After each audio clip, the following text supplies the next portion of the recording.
continuar en el día de hoy con el estudio que hemos comenzado la semana pasada en cuanto a la familia, una perspectiva bíblica de la familia, ¿cierto?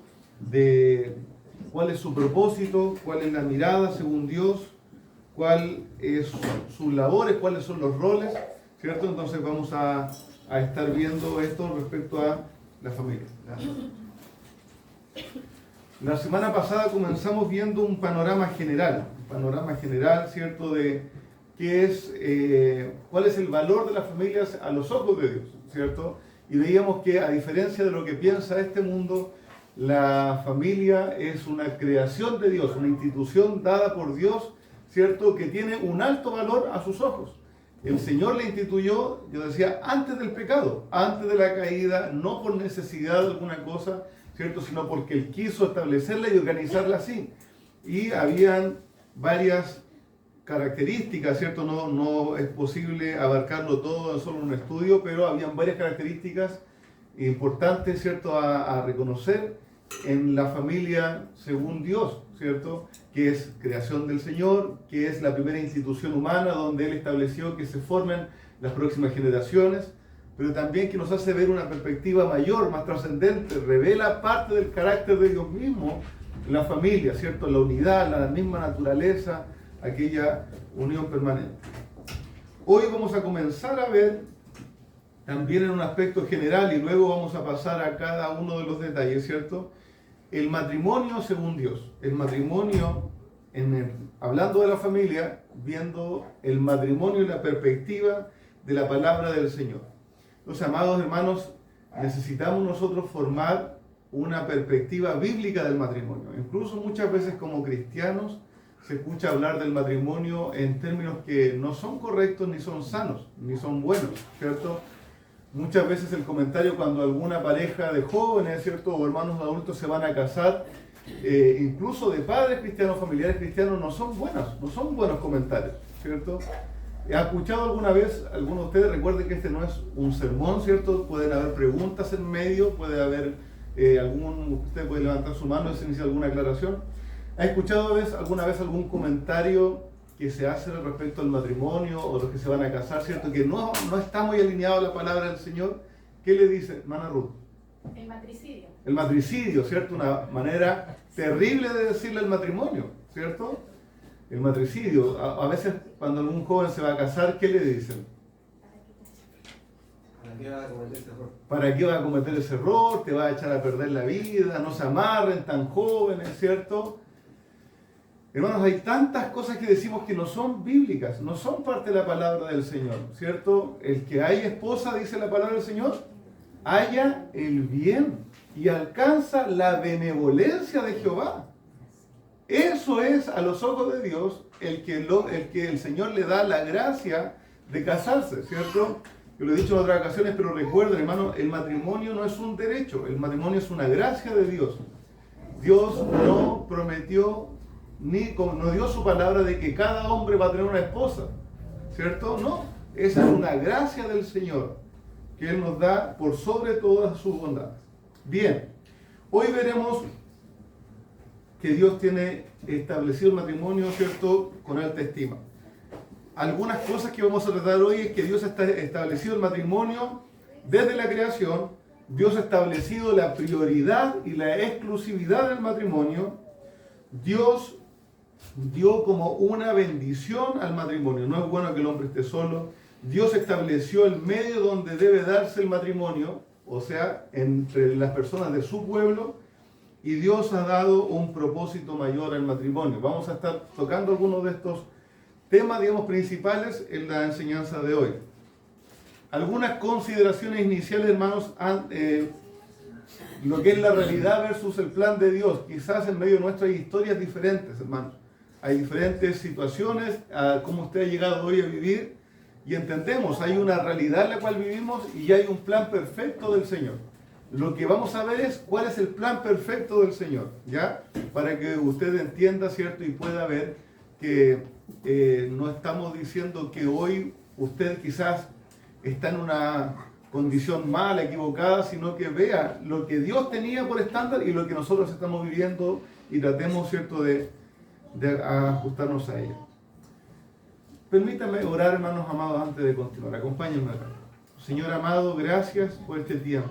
Gracias, Señor, por poder abrir tu palabra. Gracias por poder pensar en tu palabra, en reflexionar en ella, considerarla, Señor. Ayúdanos, Señor bendito, a apreciar en nuestros corazones lo que tú has revelado, Señor, en una institución tan fundamental como es el matrimonio. Padre Celestial, ayúdanos a abrir nuestros corazones, Señor, a saber que hoy podemos corregir lo que nosotros estamos viviendo. Señor, ayúdanos a corregir como nosotros le hablamos a la próxima generación en cuanto al matrimonio. Padre Celestial, ayúdanos a aferrarnos a tu palabra y no a nuestras propias ideas. Señor, no a nuestros propios pensamientos, sino a lo que tú has revelado. Te lo rogamos, Señor, por Cristo nuestro Salvador. Amén. Amén. Bien, hermanos, el matrimonio, la decisión de casarse, la institución del matrimonio, el orden del matrimonio son sumamente importantes delante del Señor. Dios ha querido reflejar parte de su carácter y sus acciones por medio del matrimonio.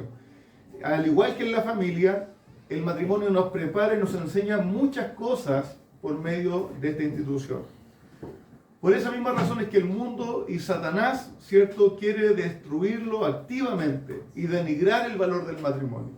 ¿Cierto? Esta sociedad, no solo nuestra sociedad en Chile, a nivel mundial, ¿cierto?, se quiere tergiversar el matrimonio, ¿cierto?, se quiere romper. A través de la historia, hermanos, la poligamia, aunque el Señor la permitió, digámoslo así, entre comillas, no era el plan de Dios ni para su pueblo ni para nadie en la humanidad. El Señor Jesús, cuando después toma como ejemplo el matrimonio, dice, ¿cierto?, que el hombre está unido con su mujer, no con sus mujeres, ¿cierto?, y son uno con ella.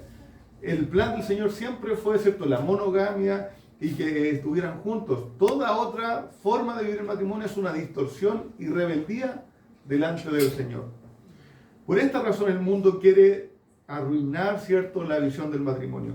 Cuando alguien dice, ¿cierto?, que se va a casar, como decíamos, las personas piensan se va a arruinar la vida, está tomando una decisión apresurada. Vivan juntos primero, ¿cierto?, y luego cásense para probar. Y uno dice, ¿para probar qué? ¿Cierto? Si más pecadores de lo que somos ya no vamos a hacer, ¿cierto? La decisión de casarse se toma, ¿cierto?, ojalá en el Señor, una decisión de gracia, una decisión de amar a la manera de Dios. La decisión de amar, la decisión de mantenerme. Así que vamos a ver el matrimonio como Dios lo ha establecido. El plan inicial y perfecto de Dios. ¿Cómo establece Dios una familia? En su plan perfecto. ¿Cómo establece Dios una familia? ¿Cómo inicia Dios una familia? ¿Cuál es la base fundamental ahí? ¿Puedo escuchar, digamos, alguna opinión? Un hombre y una mujer. Claro, con un matrimonio, hermano. Con un matrimonio nace una nueva familia.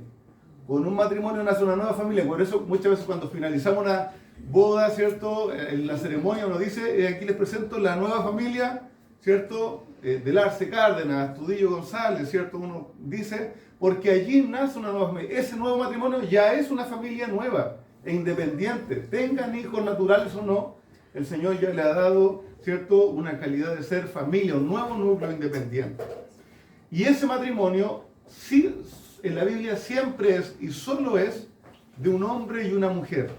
Hermanos queridos, solo un hombre y una mujer en un pacto matrimonial. No en una relación de romance que después se desarrolló en vivir juntos, sino en un pacto matrimonial. La decisión delante de Dios, voluntaria, consciente, de decir, yo soy para ti, tú eres para mí, me guardo para ti, vivo para entregarme a ti, ¿cierto?, hasta que la muerte los separe en el plan perfecto del Señor. Ahora, nuestras vidas pecaminosas y débiles a veces, ¿cierto?, hay historias difíciles que ese plan se corta antes del tiempo que debiera, pero en el plan del Señor es eso, un hombre y una mujer hasta que la muerte les separe. No un hombre con un hombre, no una mujer con una mujer, no un hombre con más de una mujer, no una persona consigo misma, ¿cierto?, como algunos iluminados hacen ahora, no, se casó consigo misma, tal estrella de Hollywood, hermano. Eso no existe. Eso es individualismo, pero al punto de la idolatría. La pregunta natural de la sociedad sería, ¿y qué pasa si las personas del mismo sexo se aman? O cualquiera otra de las otras combinaciones se aman profundamente. ¿Acaso no son un matrimonio? ¿qué podemos decir? No. No lo son. No lo son. ¿Por qué no lo son? Porque hay un principio que regula todo esto. Dios es el autor único de la creación y Él tiene absoluta soberanía sobre lo que Él ha creado. Y Él ha establecido que el único matrimonio bueno y correcto es un hombre y una mujer. Hermano, ellos pueden decir lo que quieran. Nosotros no le vamos a decir señor y señor tal apellido, ¿cierto? O señora y señora que conforman un mismo... No. Ellos pueden creer que es un matrimonio. Ellos pueden pensar lo que quieran porque son mundanos. Nosotros, hermanos, en Cristo tenemos que decir no. Si tú me preguntas cuál es la verdad de la palabra del Señor, no. Un hombre y una mujer, y no es una relación solo romántica, sino unidos por medio de pacto. Una unión, ¿cierto?, fundamental, una promesa delante del Señor. No lo que yo quiero, eso no marca nada delante del Señor. Génesis nos grita con letras mayúsculas, ¿cierto? Dios lo ha hecho, Dios lo creó, somos suyos, ¿cierto? ¿Cómo parte Génesis? ¿Cuál es la primera frase que está ahí?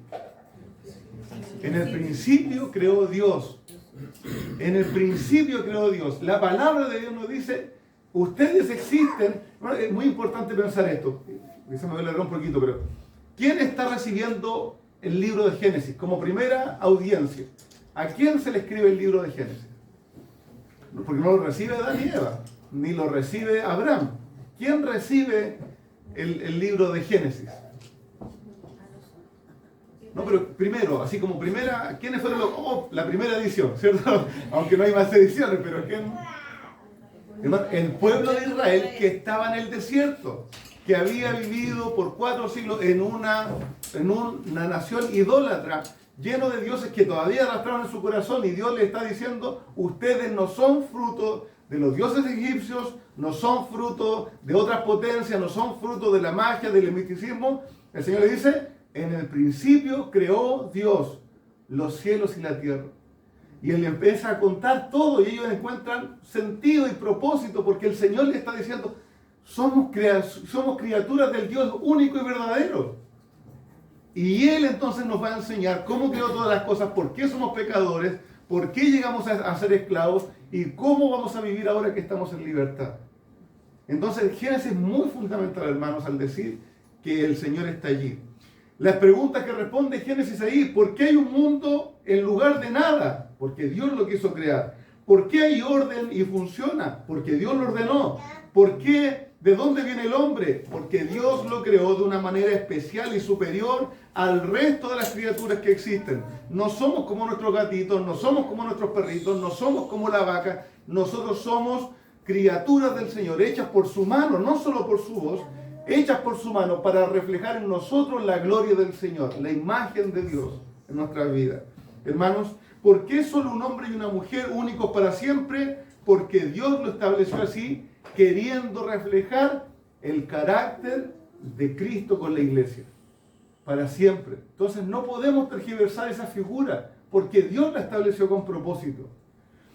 El texto en el hebreo, en Génesis capítulo 1, verso 1, incluso es más fuerte porque dice, la palabra incluso empieza como con Dios. En el principio Dios, o Dios en el principio. Parte toda la escritura poniendo a Dios por sobre todo lo que existe.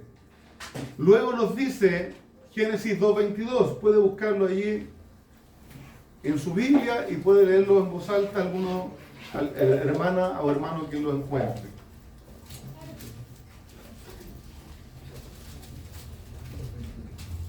(2:22). Cualquier hermano o hermana puede leerlo. Amén. ¿Sí? Entonces el Señor Dios hizo de la costilla a una mujer y la presentó al hombre. Así es, ¿cierto? El Señor creó, había hecho al hombre particularmente, ¿cierto? Solo, le pone la creación y creo que hay un propósito. Esto quizá una interpretación propia, pero el hombre necesitaba saber que estando solo, ¿cierto? Para administrar y avanzar la creación no iba a poder hacerlo todo solo. Era criatura con limitaciones, no es Dios, ¿cierto? Y luego, ¿cierto? Cuando le hace ver su necesidad, trae para él también a Eva y la crea también con su mano, con la misma naturaleza, con la misma dignidad, con la misma capacidad intelectual, con la misma espiritualidad, hermanos, también con poder relacionarse con Dios, iguales en dignidad, diferentes en roles, en funciones.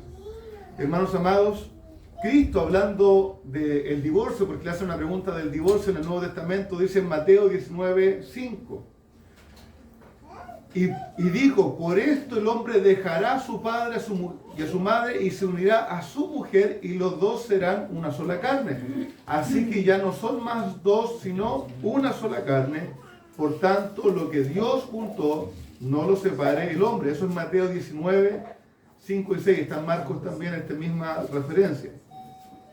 Hermanos amados, debemos abrazar la verdad de que está en Génesis, de que Dios está revelando principios que luego también sigue estableciendo en el Nuevo Testamento para nuestro conocimiento y obediencia. Ahí en el principio, un hombre y una mujer que forman una unión permanente para Dios. Ahora, debemos conocer la naturaleza de esta unión matrimonial. ¿Y a qué me refiero esto? ¿Qué valor tiene? ¿Cuál es el sentido de esta unión matrimonial? ¿Es solo un contrato? ¿Es igual que las demás relaciones? ¿Es igual que mi relación con mi papá, con mi mamá? Vamos a verlo.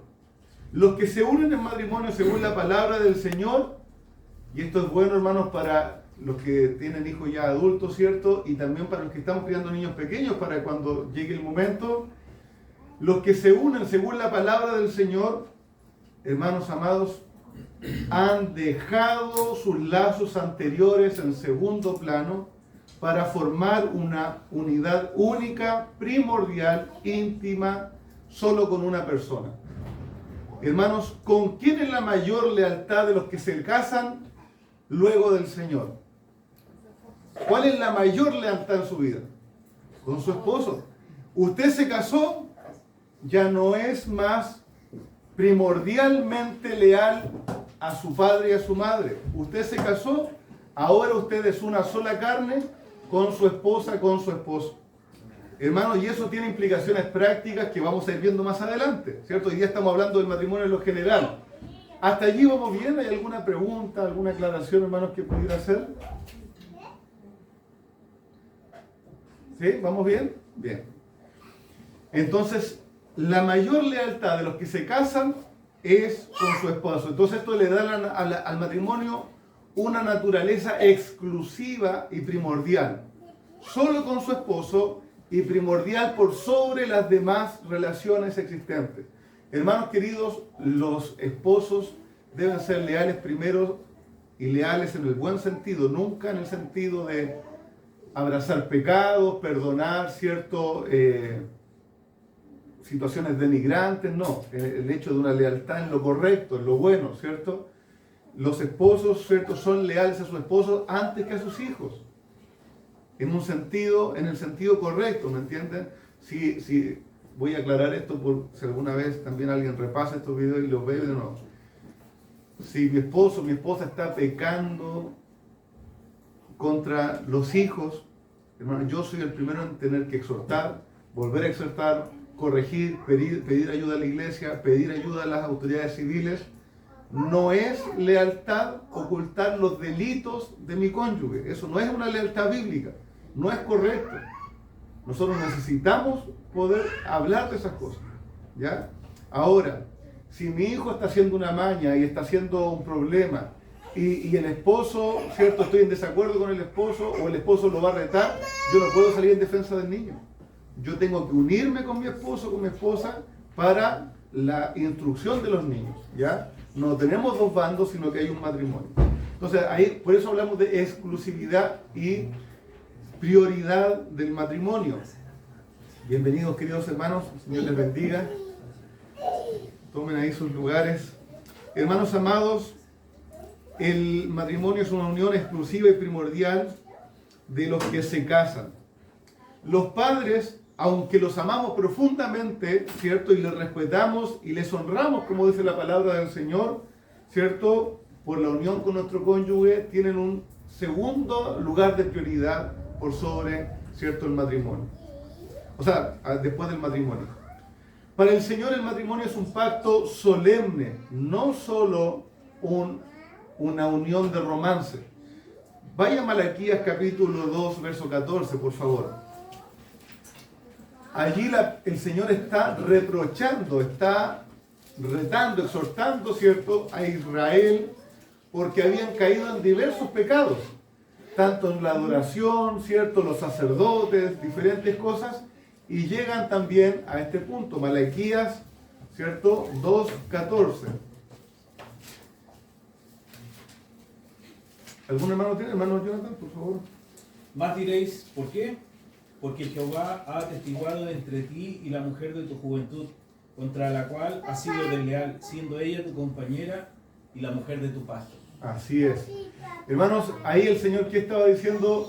Habían hombres, ¿cierto?, especialmente, probablemente los líderes de la nación, ¿cierto?, y estaban ahí dejando a sus esposas, ¿cierto?, para casarse con mujeres, ¿cierto?, más jóvenes o de otros pueblos, ¿cierto?, siendo desleal. Ya habían crecido juntos, ya habían avanzado en la vida juntos, y ahora, ¿cierto?, simplemente por hechos sumamente carnales, no por algo justificado, estaban dejando a sus esposas para casarse. Y estaba diciendo, tú has sido desleal con la mujer de tu juventud, y no solo eso, con la mujer de tu pacto, con aquella con la cual tú diste tu palabra y un pacto, ¿cierto? Lo vemos en la Génesis algunas veces.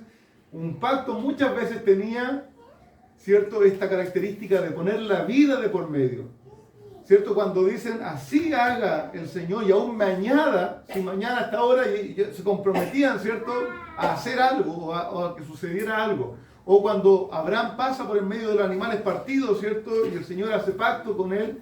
O sea, pasa esta antorcha, si no me equivoco, le llama como un fuego que pasa por el medio de los animales, y el Señor hace pacto con Abraham, ¿cierto? Ponían de su vida de por medio. Así es el matrimonio, un pacto delante del Señor, un pacto delante de Dios. Como todo pacto tiene compromisos afirmados con consecuencias para una o para ambas partes. Ambas partes pactan estar juntos exclusivamente hasta que la muerte los separe. Cuando una de las partes falta al pacto, especialmente reiteradamente e impenitente, o sea, sin arrepentimiento, hermanos, podríamos llegar a ver lo que tristemente sucede de separaciones, divorcios, tantas otras situaciones que vamos a tratar más adelante, ¿cierto? Pero ahora abordaremos aún lo que es el matrimonio. Vamos a tratar cuándo suceden estas cosas, ¿ya? Pero probablemente hoy día no nos alcance el tiempo, porque hay una perspectiva bíblica también para esto. Así que el matrimonio es una institución creada por Dios, el matrimonio es bendición de Dios para los hombres y mujeres, el matrimonio tiene una naturaleza distinta a las demás relaciones, no es una relación de amistad, ni solo de fraternidad, es una unión de pacto delante del Señor exclusiva y prioritaria. Ahora, también quisiera decir, ¿quiénes pueden casarse? ¿Quiénes pueden casarse? ¿Qué piensan? Díganos, hermanos, hermanas. Ya mayores de edad, adultos, muy bien, ¿cierto, hermanos? Nosotros como iglesia bíblica no creemos en el matrimonio infantil, ¿cierto? No vamos a entregar a nuestros niños a casarse. ¿Ya qué más? Hemos dicho ya algunas cosas muy relevantes. ¿Quiénes pueden casarse? Un hombre con una mujer, ¿cierto? Muchas veces me ha tocado cuando hablamos con padres de adolescentes y tienen alguna situación, yo digo, bueno, alegrémonos en primera instancia que le gusta, ¿cierto? Una mujer, si es hombre, ¿cierto? Le gusta un varón. Entonces, un hombre y una mujer, mayores de edad, podría decir que comprendan seriamente lo que significa el pacto, ¿cierto? Están uniéndose conscientes de aquello que hacen. Entienden, como dice la palabra del Señor, que deben dejar padre y madre y la independencia económica que eso significa, entenderlo. Todos entendemos, hermanos, que hay situaciones en las que a veces nos van a traer a un lugar u otro, pero los que se casan deben casarse no solo para tener la libertad de la vida íntima, sino que deben casarse sabiendo que toman la responsabilidad, mientras estén en sus fuerzas, de hacerse cargo de su sustento, de su vida, del cuidado particular del otro. ¿Se entiende, hermanos, esa idea? Yo también en algún momento, por diferentes situaciones de mi vida, viví con mi suegro un tiempo, tuve que salir Hay diferentes situaciones, pasan y entendemos que esas situaciones suceden, especialmente hoy cuando es tan difícil la vivienda, ¿cierto? Uno busca soluciones creativas. Ahora, los que se casan, es importante que sepan que están llamados a esto, a dejar padre y madre y unirse a su mujer y ser una familia independiente. ¿Se entienden, mis hermanos queridos? ¿Sí? Amén. Ya. Estamos tratando del matrimonio. Todos nuestros hermanos que están llegando, bienvenidos. El Señor les bendiga. Este es un estudio bíblico, entonces usted puede hacer una pregunta, una aclaración, ¿cierto? No hay problema en hacerlo. Y hemos tratado algunos puntos ya del matrimonio y estamos avanzando ahora sobre quiénes se pueden casar bíblicamente. Dijimos, un hombre con una mujer, mayores de edad, ¿cierto? Que entiendan el pacto que están haciendo, un pacto de unión, ¿cierto? Exclusiva, prioritaria, y que les lleve a la independencia. Y este es un punto también muy importante, que estén dispuestos a criar nuevas generaciones. Hermanos, el matrimonio según Dios no existe, no es correcto afrontarlo sin tener hijos de buenas a primeras. No es correcto, no es una visión bíblica, no es aceptable. Que usted diga, no, me caso pero no quiero hijos, eso no es bíblico. Vamos a ver de los hijos en una sesión más adelante. Pero los hijos siempre en la Escritura son una bendición del Señor. Herencia de Jehová son los hijos. Bienaventurado el varón que llenó su aljaba de ellas. Hermano, nosotros nos aburrimos que nos molestaron por tener muchos hijos. Pero hermano, yo decía, ¿cómo yo me voy a avergonzar de hacer lo que creo que es correcto? ¿Me entienden? Hay bendición en tener muchos hijos. Y tiene dos, quiere tener más. Que el Señor le bendiga, tenga más. Hermano, que el Señor les bendiga. Es una visión mundana de los que no aman la vida, el entrar al matrimonio sin querer tener hijos. El Señor instituyó el matrimonio, ¿para qué? Dice en Génesis capítulo 1, dentro de las primeras bendiciones. Y el Señor les bendijo y les dijo, fructificar. Y eso no se trata de plantar plantas, ¿cierto? Se trata de tener hijos. Fructificar, tengan hijos. Críen generaciones que vengan después de ustedes. Entonces, hermanos amados, muchos de nosotros partimos el matrimonio con visiones no bíblicas. Y no estoy atacando eso, pero ahora que estamos en Cristo y tenemos la oportunidad de aprender, abracemos esta perspectiva bíblica. Y enseñémosela también a los que vienen más adelante. También, hermanos amados, es importante, ¿quiénes se pueden casar? Solteros, que no estén unidos en un pacto matrimonial con otra persona.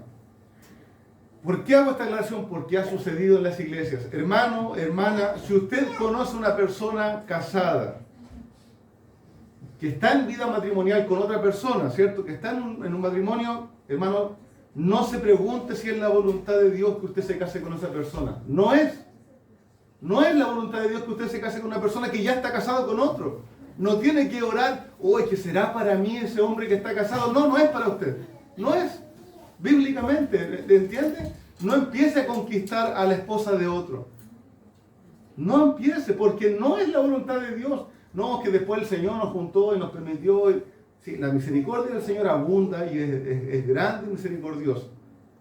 Es preciosa y el Señor nos ha perdonado muchos pecados. Pero si usted me pregunta, ¿puedo considerar a una persona casada? No puede. Bíblicamente no. ¿Ya? Ese es el punto que quiero aclarar allí, para que se entienda muy claramente. Hay personas que dicen, no, yo me quería ir a las misiones y mi esposa no, éramos casados, así que nos separamos porque el Señor me estaba llamando a mí, ¿cierto? Así de loco, digamos, pensar también que el Señor tiene a alguien para mí que ya está casado con otra persona. Esas no son perspectivas bíblicas. Hermano, las segundas nupcias, o sea, casarse nuevamente, lo trataremos más adelante. Es que no podemos abarcar todo esto porque cada uno es un tema en particular muy importante. Hasta allí. Pregunta, comentarios, aclaración. Hermana Camila. Pastor, uno si ya se decide casar, sí, ¿es necesario bautizarse y todo eso para poder? ¿Para poder casarse? Ajá. Como por así decirlo, ante los ojos de Dios. Pero quizás damos un poquito más de contexto de la historia. Por ejemplo, si alguien dijera, ya, nosotros éramos dos inconversos, llegamos al Señor y nos queremos casarnos, y ¿nos deberíamos bautizar antes de eso? Ajá.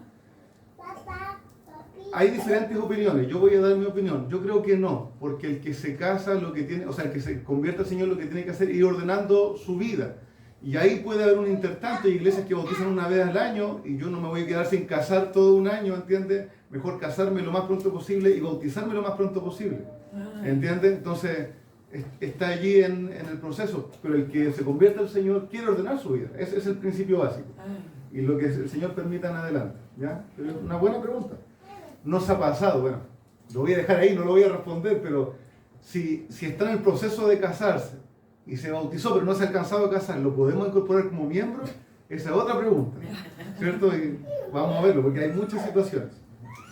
Bien, dijimos, se pueden casar hombres con mujeres mayores de edad que entiendan el pacto, que sean solteros, pero esos solteros también tienen que tener un apellido. Solteros en el pueblo del Señor, estamos hablando entre creyentes.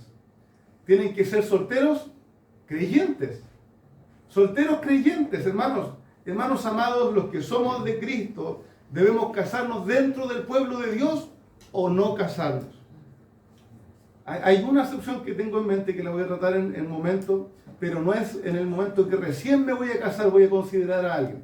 ¿Ya? Solo la palabra del Señor le dice, lo voy a decir más adelante, primera de Pedro capítulo 3, ¿cierto? Si alguno tiene marido inconverso, ¿cierto?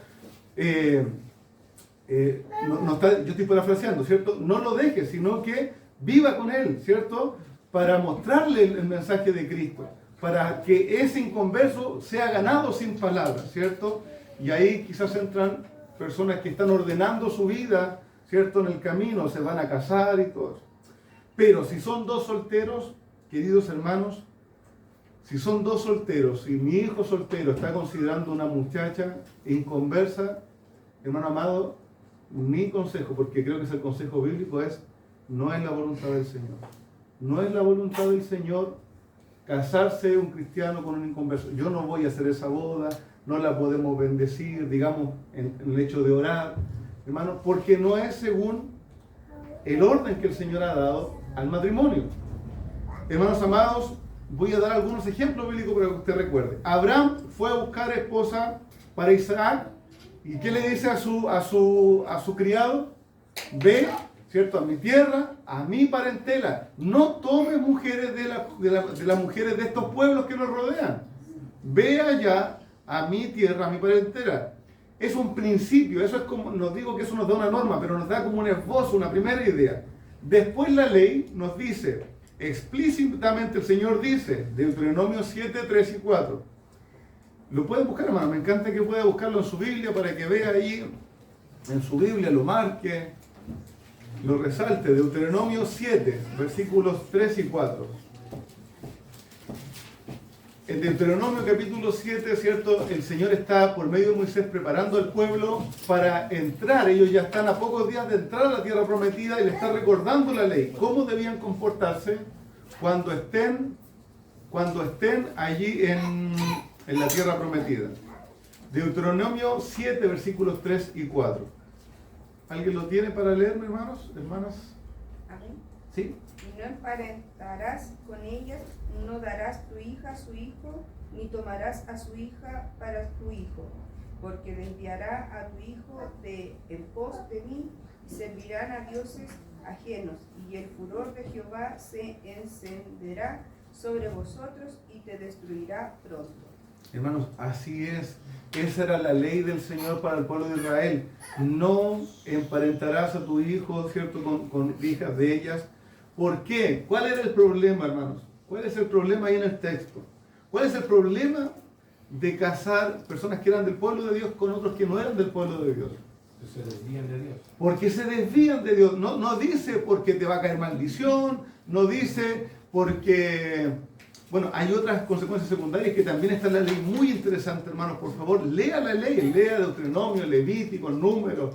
Hermanos, lea la ley, porque la ley nos da ejemplo de cómo el Señor veía cómo los principios grandes se interpretaban en la vida de la sociedad y la familia. Entonces dice, porque al casarse van a desviar tu corazón tras ¿qué? Sus propias creencias, sus propias costumbres. Bueno, su hijo que se casa no va a seguir siendo el mismo que antes de casarse, porque se unió con otra persona que tiene otras costumbres, que tiene otras maneras, y va a adquirir parte de ellas.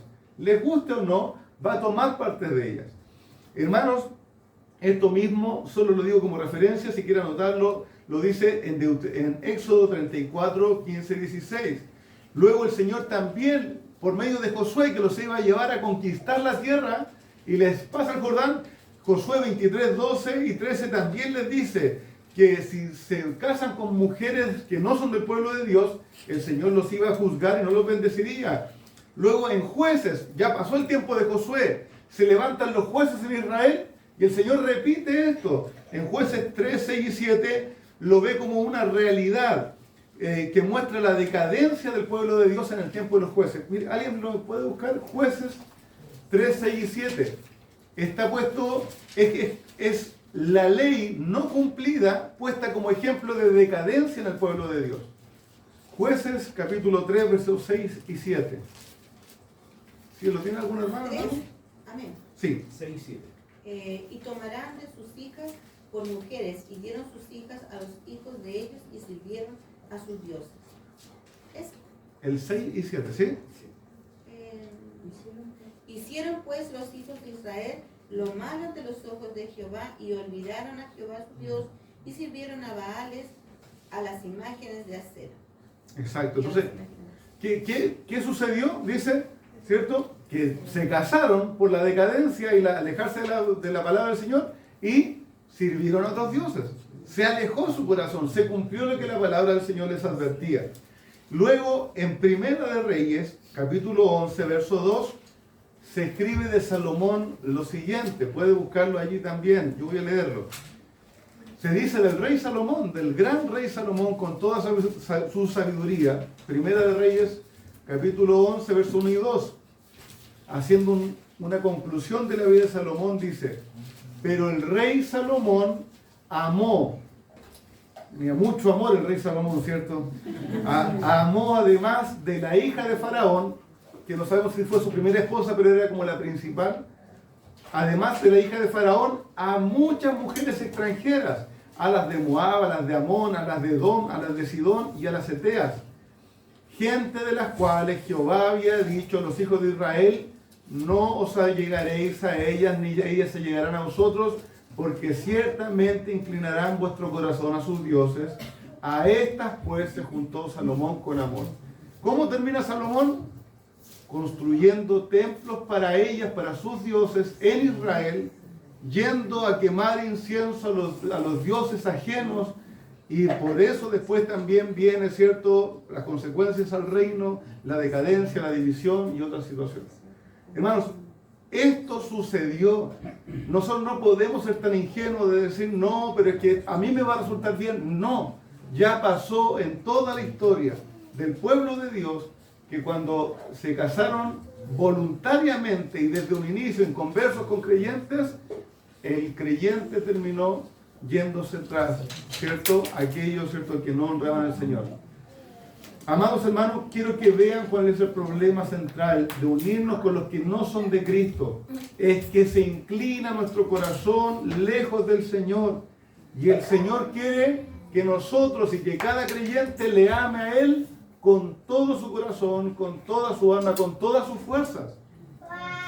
Hermanos queridos, luego Nehemías y Esdras, esto después de los reyes de Israel, en Nehemías y Esdras se vuelven a casar los israelitas con las mujeres extranjeras. Y Esdras ora arrepintiéndose delante del Señor como congregación por lo siguiente, dice Esdras 9:2. En su oración Esdras dice: porque han tomado de las hijas de ellos para sí y para sus hijos, y el linaje santo ha sido mezclado con los pueblos de la tierra. Bueno, cuando Nehemías, si no me equivoco, en Nehemías 13, vuelve luego de un viaje y encuentra que los jefes y los sacerdotes se habían casado con hijas de las otras naciones, lea usted ahí qué hizo Nehemías con los del pueblo. Dice: y les arranqué los pelos, y les arranqué las barbas, y los mandé que se fueran, ¿cierto?, y devolvieran a esas mujeres a sus familias. Hermanos amados, necesitamos entender que esto es sumamente serio. Primera de Corintios, capítulo 7, verso 39, dice en cuanto a la mujer, que en cuanto al matrimonio, Primera de Corintios 7:39 dice: Sí, por favor, si alguien lo tiene. Amén. Sí. La mujer casada está ligada por la ley mientras su marido vive. Pero si su marido muriere, libre es para casarse con quien quiera, con tal que sea en el Señor. Amén. Amén, ¿cierto? Las que están viudas pueden casarse en el Señor. Con tal de que sea en el Señor, cásese nomás y el Señor te bendiga, ¿cierto? Mis hermanos queridos, ¿cuál es la restricción de la que ha enviudado? Puede casarse con tal de que sea en el Señor. En el Señor y seguir viviendo una vida para el Señor con su familia. Hablando de las relaciones en generales, muchas veces se aplica el texto de 2 Corintios 6, 14, no os unáis en yugo desigual, 2 Corintios 6, 14, se aplica directamente al matrimonio.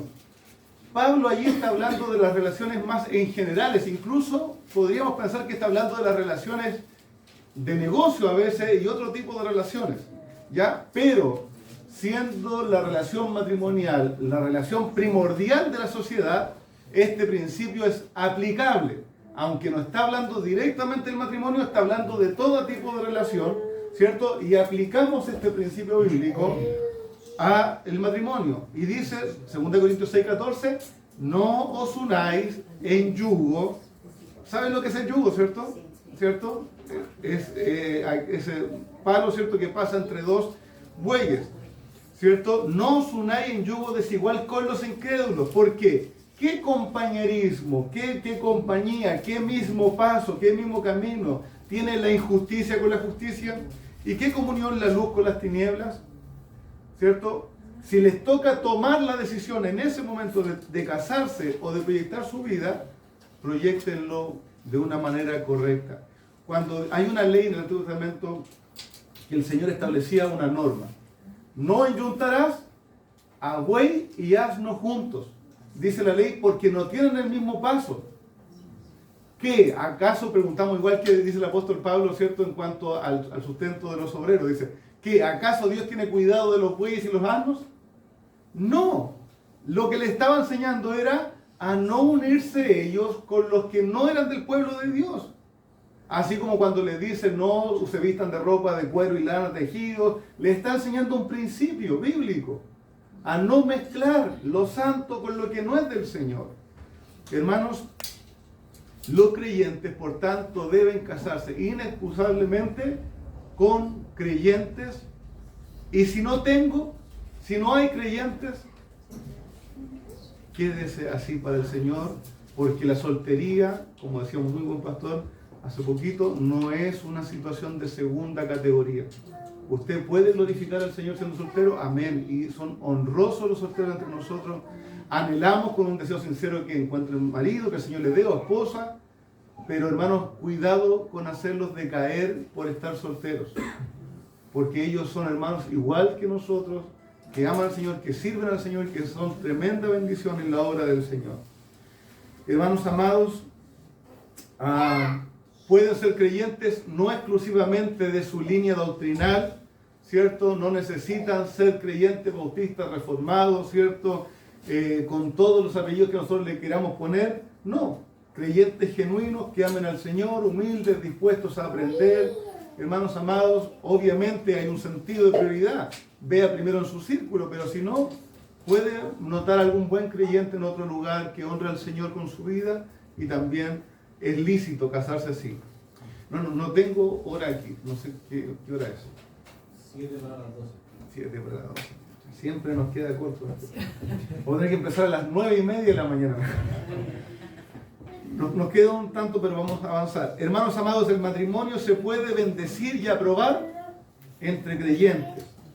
Y ahora algo que yo estaba mencionando antes: a menos que usted haya llegado al Señor o haya llegado realmente al Señor estando casado o casado con un marido que no conoce al Señor, o una esposa que no conoce al Señor, en tal caso no hay un llamado a dejarlo de buenas a primera, porque ahora usted conoció al Señor. Vamos a 1 de Pedro capítulo 3. 1 de Pedro capítulo 3.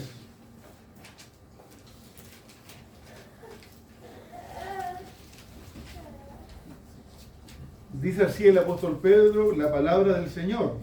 Dice, asimismo vosotras mujeres, estad sujetas a vuestros maridos, para que también los que no creen la palabra sean ganados sin palabra por la conducta de sus esposas, considerando vuestra conducta casta y respetuosa. Hermano amado, no hay un llamado a dejar al esposo porque él no conoce al Señor aún o no participa en la iglesia aún, ¿cierto? El Señor sabe la obra que Él está haciendo en la vida por medio, ¿cierto?, del testimonio de una esposa que realmente ama al Señor, y porque ama al Señor ama a su esposo, ¿cierto?, y le trata con el decoro diferente a cuando no conocía al Señor. Hermanos queridos, es importante establecer esto, que su esposo no o su esposa no venga a la iglesia, o más adelante que el esposo no venga a la iglesia, no es un motivo para abandonarlo. Si el inconverso quiere mantenerse en el matrimonio, habiendo respeto, ¿cierto?, y una comunión básica, el llamado es a mantenerse allí. Ahora, a veces hay situaciones particulares y en eso tenemos que ver situación a situación, ¿ya? Pero el llamado en general es a mantener el matrimonio. ¿Por qué? Porque el matrimonio primordialmente se trata ¿de quién? ¿De quién? ¿Quién es la figura principal en el matrimonio? Dios. Dios es el creador y el dador de la institución. Por tanto, nosotros por amor al Señor queremos resguardar esta institución, que por lo menos en el pueblo de Dios se mantenga firme, estable, sea honrada la palabra y no cambie según mi estado de ánimo. Ahora bien, el matrimonio como institución dada por Dios, descrita y bendecida por Dios, tiene también un propósito trascendente, tiene un propósito transitorio, llamémoslo así, que es aquí en la tierra, que es vivir en pareja, que es amarnos mutuamente, que es cuidarnos, que es procrear, hermanos, que es formar las próximas generaciones. Ese es un propósito dado por Dios, pero transitorio. En el cielo no estamos casados, no vamos a estar casados. No va a ser así, por mucho que mi esposa me busque entre los ángeles, ¿cierto? Y yo le voy a decir, aquí somos hermanos, hermanas suyas, ¿cierto? Hermanos queridos, porque el matrimonio tiene un propósito en ese sentido transitorio, ¿ya?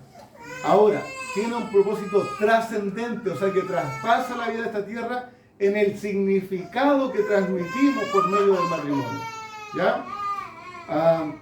Dios ha establecido el matrimonio como un ejemplo de la relación de Cristo con su iglesia. Vamos a Efesios capítulo 5, verso 23. Efesios 5, 23.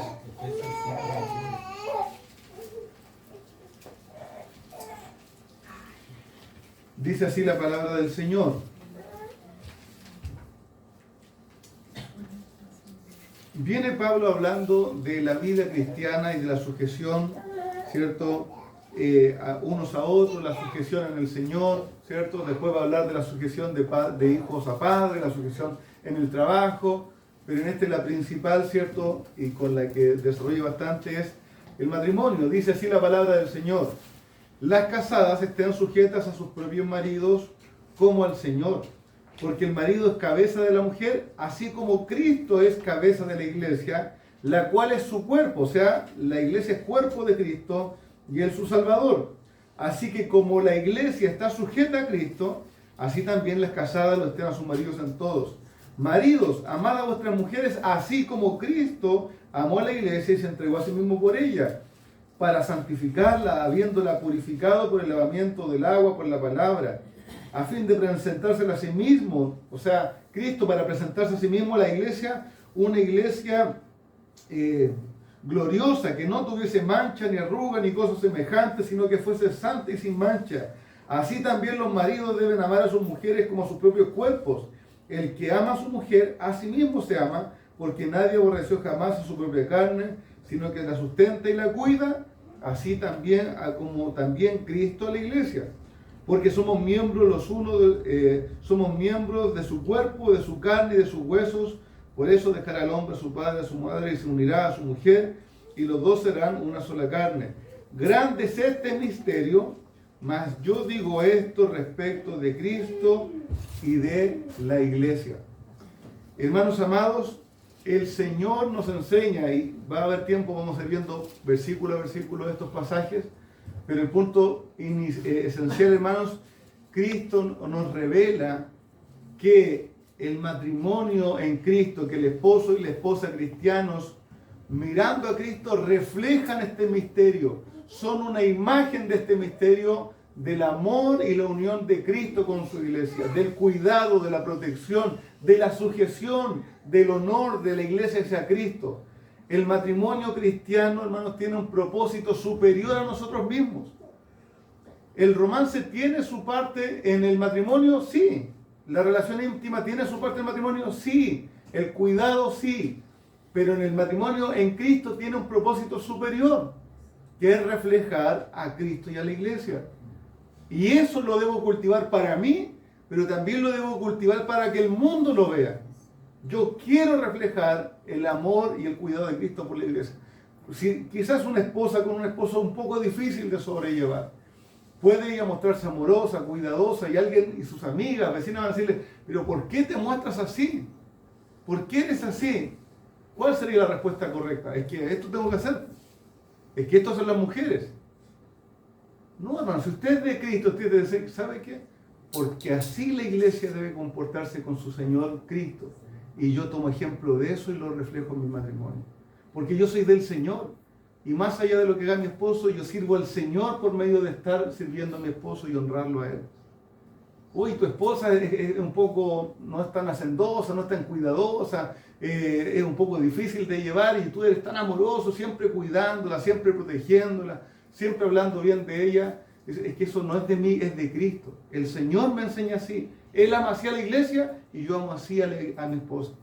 Hermanos, ese es el propósito. Por eso las faltas de carácter, las dificultades de entendimiento, los desánimos del matrimonio no son una base para separarnos. Porque eso no es más importante que el honor de Cristo y de su iglesia. Ahora, hay maneras y hay formas en que un cónyuge está pisoteando ese pacto por medio de diferentes cosas y cada cosa en su medida, pero para que entiendan. Si hay un hombre maltratador, violento, que hasta los mundanos lo condenarían, nosotros no podemos decir, no, es que yo tengo que estar aquí y recibir esto. No, hermano, no podemos ser tan ingenuos. No podemos ser tan ingenuos. Hay un hombre malvado y que está maltratando el cuerpo del Señor, se está maltratando una hija del Señor.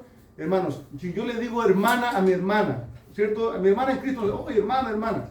Si yo sé que a mi hermana la están golpeando y la están maltratando y no le están dando alimentación, yo no me voy a quedar de brazos cruzados. Ni voy a dejar que esas cosas pasen porque no, el amor del Señor. No, hermano, eso es tontera, lisa y llanamente. Nosotros no somos personas que no entienden la gravedad de las cosas ni el valor de la vida humana. Nosotros necesitamos, hermanos, resguardar a nuestras hermanas en Cristo y a nuestros hermanos. Y tomar decisiones correctas. No podemos quedarnos de brazos cruzados ni consentir con delincuentes. Pablo le dice a Timoteo, tú no te entrometas en pecados ajenos, no participes en pecados ajenos. Yo no voy a callar mi boca, hermanos, cuando haya una situación así. He sido testigo en juicio y lo voy a hacer hoy día de nuevo. Para que usted sepa que a una hija del Señor, nadie debe por qué tocarle un cabello. Hermanos, con cuidado, con amor. Somos del Señor, pero vivimos dignamente. Pablo le dice en 1 Timoteo capítulo 7, si el inconverso no quiere vivir, déjelo que se vaya, porque usted no está sujeto a esclavitud de nuevo. Si ya Cristo nos libertó, ¿cómo vamos a ser sujetos ahora de esclavitud de un hombre? Cuidado. Los golpes, hermanos, y el trato brusco no corresponden. Ahora, usted dice, no, es que Él paga todas las cuentas y compra toda la alimentación y cuida de nosotros cariñosamente, pero nunca me deja a mi disposición 500, 600, 1 millón de pesos, entonces me causa maltrato económico. No, eso es mentira, eso no es verdad. Ahí hay egoísmo, ¿cierto? Ahí hay codicia, hay diferentes cosas. Entonces, quiero poner mesura, pero hay puntos básicos, ¿cierto? La vida humana hay que cuidarla, el respeto, la dignidad, ¿cierto? Hay que cuidarla. Hay que mantener el matrimonio en todo lo que sea posible para nosotros. hermano querido, pero también hay que estar observando y resguardando el cuidado de nuestras hermanas especialmente y también de los varones, hermanos queridos. ¿Alguna pregunta? Quisiera que no quedara algo en duda allí.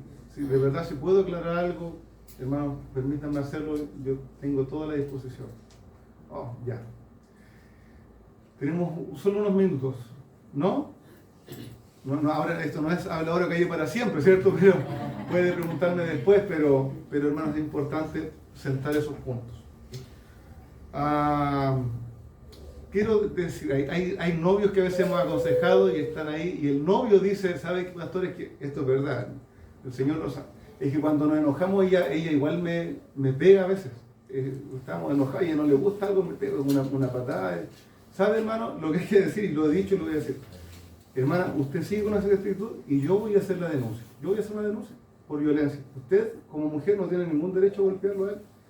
Usted también debe resguardar la dignidad de esa persona. Él es un hijo del Señor y no tiene por qué golpearle de ninguna manera. ¿Quiere discutir? Discutan, conversen, tengan diferencias. Si pasa mayores, llámenme, hablemos. Pero no, hermanos, eso no tiene ningún lugar en el matrimonio cristiano. Ningún lugar. Ya hay que ser muy cuidadoso con eso.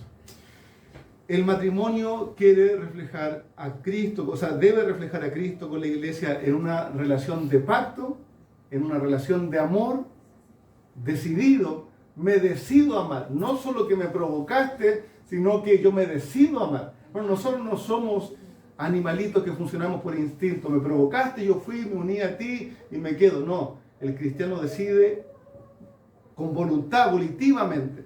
Entiende, conoce, ve a la otra persona con sus defectos, sus luces, ¿cierto? Y dice, yo decido amarte. Y decido amarte hasta que la muerte nos separe, si el Señor así lo permite. Yo voy a poner toda mi vida para que esto funcione y para honrar al Señor en el matrimonio. Yo sé que tú también vas a poner tu vida en esto. Así que así nos enfrentamos al matrimonio. Hermanos, el matrimonio es una institución gloriosa, hermosa, disfrutable. Hermanos, de compañía, de bendición, de gracia, de aliento para nuestras vidas, que promueve nuestro andar en el Señor, no que nos restringe. No somos más al estar casados, somos más, hay más fuerza, hay más ánimo, hay más cuidado. Después nos acompañan otros pequeñitos, ¿cierto?, a nuestra imagen, a los cuales podemos involucrar. Hermanos queridos, tengamos el matrimonio en alta estima, así como el Señor lo ha tenido en alta estima. Vamos a finalizar y continuar la próxima semana con el matrimonio y comenzamos con el esposo y luego la esposa y así en adelante. Oramos.